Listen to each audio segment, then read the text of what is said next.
Hello, welcome to Dreams to Keys Realty YouTube channel. I am your host and licensed Georgia Realtor, Jalon. Thank you for checking out our video. We hope that these videos are very informative and that they are helping you make some strong decisions and informed decisions as you move with some big financial decision-making processes in your life. We hope that this video is no different. We want to continue to inform and make sure that we're giving you tips to help you move forward. Today we have a very good topic today. We're going to talk about purchasing a car versus purchasing a home. Before we get into that, let's get into this disclaimer.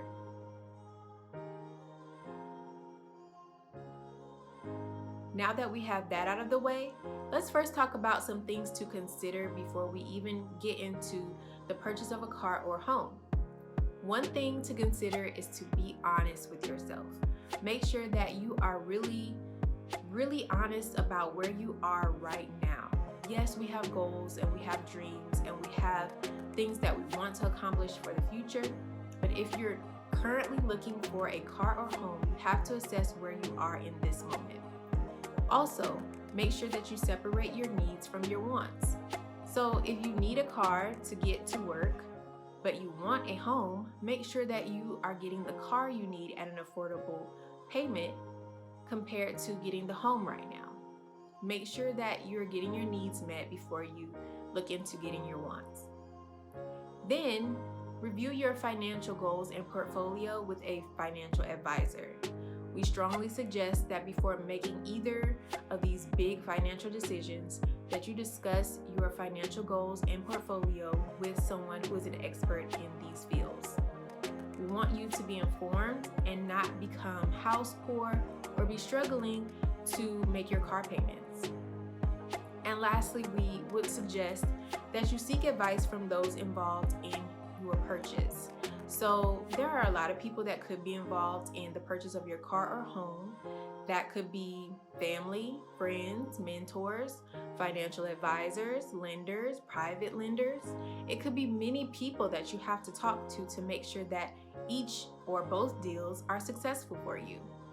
So make sure that you're having honest conversation with each party and make sure that you're getting the information and support you need from each individual prior to making this big purchase for yourself. Now that we have those things out of the way, let's talk about what the differences could be between getting a car or getting a home. So let's start with down payments. So on either side, you could be looking at no down payment, small down payment, or full payment. Let's discuss. So with no down payment, let's look at the car side first. So no down payment on the car side is not uncommon. Most people, at least that I know of, are looking to, when they are looking to purchase a car, are looking to make no down payment. So whatever your decision is, make sure first that you've spoken with your financial advisor and make sure that this is the best time for you to purchase the car. Make sure that this is a need before, that your needs are met before your wants. And then also make sure that you're upfront with your lender or financial institution to make sure that you are telling them you don't intend to make a down payment. So if you, let's say, are a member of a credit union and you go to them and say, hey, I'm ready to purchase a car. How can I get a loan for a car? And they ask you a bunch of questions. They may ask you for some paperwork to support your financial portfolio. And then they may ask you, hey, do you expect to make a down payment? If you don't expect to make one, say no. And if you are unsure, ask them for options. Ask them for different quotes or rates depending upon no down payment or small down payment. And they should be able to give you some type of documentation to say how much they are willing to lend on this particular car that you're looking for, or this type of car, whether it's a used car or a new car with no down payment. And they can also give you options for small down payment. Just be open and honest with them about what you're looking to do and what you can afford. And they're also going to do their own assessments as well based on the financial information they ask of you. So once you find your car and you come back to them and it's within that range that they've given you, you are essentially funded through your financial institution or your credit union in this example. So you could do no down payment. That's pretty common. And then also you could do small down payment. You can put a little bit down. Speak with your financial advisor about making any small or full payments on a car. It may not be the best thing for everyone, but if it's fine for you, that's fine for us. So, of course, we don't do car deals with Dreams to Keys Realty, but this is just a comparison to let you know what it may look like buying a car versus buying a home. Full payments can be an option. Again, speak with your financial advisor to make sure that makes sense for you. For a lot of people, it just does not make sense, and we can get into more of that later on in this discussion. Now, when we look at the down payments or full payments for a home, we don't see 0% all the time. There are options for no down payment, and those are discussions that usually as a realtor I'm not having with a client. These are discussions that are being had with that particular client and their home mortgage broker or their lender, whomever they are choosing. But those are financial discussions that as a realtor I'm not having with my clients. However, I have purchased my own home, so I am familiar with a lot of things, and I do speak with some of those experts that are mortgage brokers. This is not me trying to give advice on what's best for you. This is just my opinion of experiences that I've had or knowledge that I've attained. But make sure that you are getting specific information for you. Now, for zero down payment on the home buying process, it is an option when you, for example, have a mortgage broker. Your mortgage broker can give you a breakdown of different options for you. So they can present a 0% down payment, they can present a small down payment, they can present a 20%, for example, conventional loan down payment. They can present full payment if you would desire, or you have those means or a private lender that will fund that. So there are options on both sides for the car purchase or the home purchase for zero, small, or full payment. Just make sure you do what's best for you. Now, let's review the monthly impact on payments after that down payment decision has been made. So if you made full payments, monthly payments should not be appearing for you because you paid in full upfront. So now this is just referring to those of us who have made no down payment or small down payment. So for on the car purchasing side of things, if you made no down payment, you may see a slightly higher monthly car note than you would if you made a small down payment. Usually the 0% down payment is not too bad, so many people are not really concerned about the differences between the 0% and the small down payment. If you're curious, if you're able to do a small down payment, maybe ask your credit union or lender or whoever is funding the car for you what it would look like if you had a small down payment. So if you are looking at making a 0% or a small percent of a down payment for your home, you can expect some differences in other portions of your finances on your initial contracts. So when you are, let's say, doing 0% down, you can expect to see an increase in fees. And one of note that you may expect is private mortgage insurance.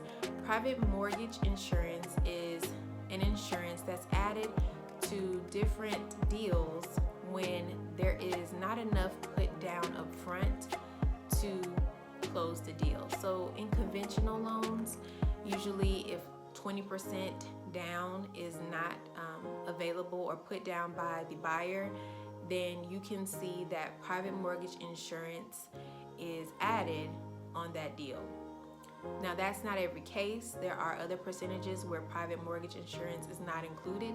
It depends upon the buying power and how much skin in the game you have and how reliable you feel or your lender feels that you are to make these payments and continue on with this deal successfully. So this is a very big deal. Like I said previously, there is a 10% or 10 times the amount of money in the purchase of a home than the typical purchase of a non-luxury car. So this is a very big purchase, a lot of money involved, and if someone is financing the overwhelming majority of your loan, they are going to want to see that you have some skin in the game. So if you're putting 0% down, then expect to see an increase in fees. If you are putting a small percentage down, you may want to discuss with your mortgage broker or have them discuss with the financial institution a way to make sure that you don't have those additional fees, such as the PMI, private mortgage insurance, and what percentage will help you to avoid that. So if that's something that you're concerned about, please discuss that with your financial advisor, such as your mortgage broker. So there are options available. Just make sure that you pick the one that is just best for you. And then when it comes to the home buying process, you're able to see the differences in all of those options and see what the monthly payments look like. So if you have monthly payments that are higher than you desire, but if you make a small down payment, it comes right around what you would like, then maybe you can consider making the small down payment and getting your monthly payments within the range that you desire. Keep in mind that as property continues to appreciate over time, that you might see some changes in your expenses related to your home that can affect how much you are truly spending on your home per month. Now, let's get into autonomy and convenience. So there is some autonomy when you are a car owner or you're getting your car financed until you can own it. And there's some autonomy as a home buyer. So let's talk about the car side. So for cars, pretty much when you're ready to go and your car is functional, you can go. Make sure that you have, of course, the needed things for that, like a license and car insurance. But pretty much as long as your car is functional, you're able to go as you need. Now, if you don't make your monthly payments, you are subject to having your car repossessed, and then that autonomy goes away. Now, let's talk about the home side. So when you purchase a home, hopefully you put some skin in the game and you have already built some equity. So you have some autonomy in your home, as in that you're able to decorate, you're able to plan what rooms you want to be used for what purposes. Maybe there's things that you used to go out to other companies and organizations to do that maybe now you can do at home. For example, you may have in the past joined a gym, but now you've decided that you can set up a gym with all the equipment you like in your home. So there could be more of a convenience for you than paying those monthly gym fees and driving across town or driving wherever that gym is. And now you can make sure that you are taking care of all of those needs in your home, saving gas, and you are not structurally changing the structure of your home. So there is autonomy, there is convenience. However, you want to make sure that with the home buying process that you are, or as a homeowner, that you are aware of the things you are advised not to do or are restricted from doing. So there can be homeowner association restrictions, there can be covenants and conditions, there can be deeds that suggest that certain things should not be done, or there's consequences. If there's any structural changes, there could be consequences if the proper channels were not gone through. So just make sure that you know what you can and cannot do without permission, and that you're doing things with a knowledge of what you can and cannot do. So there are conveniences also with the home buying process or home owning process, which pretty much is that you can come into this home and it's yours. You don't have to pretty much have people coming through your home unannounced, unadvised. You are in charge of who comes in and out of your home, and you're also able to, let's say for example, when you had an apartment, you may have had to compete for parking spaces. Maybe you had to walk up 3 flights of steps, what have you. When you have your home, you may now be able to pull into the garage and close it and be to yourself in privacy. So there are some conveniences, some autonomy, but just make sure that you know your restrictions and also that you're making your monthly payments so you don't have any liens or anything on either side of the process. Whether you are buying a car or buying a home, make sure that you're making your monthly payments. Now, with homeowners, you may have other fees that could also affect if you have liens. So if you don't pay your homeowners association fees, that could incur a lien if it's not paid in enough time. If you're not paying taxes, that could be a lien if you're not paying that. So make sure that all of the things that come with purchasing a home and owning a home, that you're on top of them so that you don't have any liens or owe anyone, so that you can fully enjoy and the convenience and the autonomy associated with home ownership. Now let's talk about value. So I mentioned a little bit ago about appreciation with home ownership. Let's talk about what happens with home ownership versus buying a car. So when you have a car, it's usually said that once you drive off the lot, that car depreciates. And that kind of sucks just hearing and thinking about it, right? But on the flip side, with buying a home, it's expected that most times your home will appreciate. So we expect typically that cars will go down in value after purchase and homes will go up in value after purchase. Now, this is also general and what we expect typically, but depending upon your scenario, the function of the car in the home, making sure that it's kept up running as far as your car, and then for your home, making sure that it's kept nice, it's functional. There's maintenance done when needed. So you want a functional home. You want someone that's able to look at your home and say, yeah, I could picture myself living in here if you decide to sell at some point. So making sure that you keep your home up to par and your car functioning well also helps to make sure that you get the most value out of it. We have seen some discussion since COVID of how used cars have still retained their value or been in competing value with some newer cars. And I'm not an expert on that topic, but that is just some of the things that I've heard since COVID. So there are times when atypical things happen, but typically we see that homes appreciate and cars depreciate. Now, when you look at what your money can do for you after the purchase, it can be quite different between cars and homes. So with cars, once you purchase that car, you own it, you get the title, all of those things, you feel that sigh of relief that you don't have those monthly payments, that's great. But the only way for you to get more money out of that purchase, unless you're going to do, let's say, Uber, Lyft, or something like that, is maybe selling the car. And as we discussed previously, the car depreciates after it's driven off the lot. So you're unlikely to get the amount of money that you paid in purchasing the car back when you sell it. Now, when we look at homes, we typically think of a couple of things. So most people can think of selling the home. You could do just as with on the car side, you could take people around, pick them up and whatnot. But on the home side, you can have people live in your space for a certain amount of time. And we are very familiar with that with things like Airbnb, Vrbo, and other companies like those. But again, you have to make sure that you have reviewed your restrictions, your homeowner association covenants, and make sure that that is something permitted for you to do for passive income. So that is another way that homes can be advantageous to some people, as it can generate passive income. And that's not just something that you can achieve with your homes, you can achieve that with other forms of property as well. So you can sell a home and get profit. You can do Airbnb, Vrbo, things of that nature.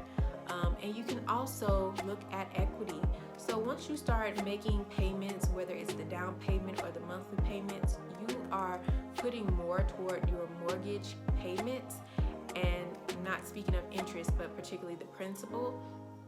And you are able to have more equity in your home. And by doing that, at certain times, it may be okay for some people to pull from that equity and use that money for other purposes. You don't really have that type of avenue with the car that I'm aware of. So there's not anything that I know of with a car where you can pull from that money and use it for another purpose and still have the car. Usually it's just selling it or using it as you own it, or are getting it financed to make money, like Uber, Lyft, or whatnot, for other purposes. So the home ownership process does allow for equity to be built and potentially allow for you to pull from that equity for another loan. Now, this may not be a great idea for many people. I am not suggesting that for anyone. I strongly suggest that you speak with a financial advisor before making any decisions with pulling equity out of a home or just buying a home in general, as we've previously discussed. Now, maintenance. Maintenance can look a little bit different, but it also could be not as different depending upon what you have. So if you have warranties on your car or your home, you can help minimize the amount of out-of-pocket expenses you will have if you have any issues with your car or home. I know many of us may have gotten those calls day in, day out about your car warranty has expired, and it seems like it comes from everywhere but someone who knows about your car. So it may be a good idea for you to get the car warranty, and in the event something arises, it's covered. Make sure that you read the terms of what is covered before you purchase a car warranty, and expect that in the event, let's say your motor goes out, and then you read the warranty and it says it's not covering motors. So just make sure that all those big expenses are going to be covered. If you have any type of issue with your car, for example, and you don't want to have been paying on that warranty, that will not cover you in that time. Now, you can have a warranty as well for your home. Sometimes your home may come with a warranty from the builder, but you can consider to continue a warranty. I would strongly suggest that you do, and I would also ask that you read the terms of that so that you make sure that those big things that you have in your home that would be very expensive to replace are covered in your warranty. So what may happen on either end is that you may be paying a small fee when you need a service done, and then the company will pay the rest. So if you don't have a warranty, the expenses can be quite significant, and it depends upon the damage, and it depends upon what type of maintenance is needed. So it can become very expensive. So it just depends on what's happening. I won't try to throw out any numbers or scenarios in this case, but just know that maintenance can be an issue if you're not covered or your warranty does not cover you properly. Also, if you feel like you're stretched with your current monthly payments, having maintenance on top of that can feel overwhelming. So make sure that whether you are purchasing a car or a home, that you are very sure of your purchase and that you are quite comfortable with where you stand financially. All right, so those are the topics and tips that I wanted to discuss with you all today. I hope that you found some of this information quite helpful, and I hope that you were able to really gather a lot of information, or even if it's not for you, maybe for someone else that you know that is contemplating either or both of these decisions. And hopefully, if you are in the Atlanta or surrounding area and you're considering purchasing a home, that you would consider Dreams to Keys Realty. I am the licensed Georgia realtor of Dreams to Keys Realty, and I hope to help you in your home purchase, or if you're looking to sell a home. I hope that you have the best of all things, whether you are buying a car or a home. We at Dreams to Keys Realty hope that you really enjoyed this video. If you did, click that thumbs up to tell us you liked it. And if you really like the information that we're providing, make sure that you share it with others so that they can be informed as well. Also, if you have any ideas of things that we can do or topics that we can discuss in the future, please leave that information down below in the comment section. We hope that your dreams turn into keys. Have a good one.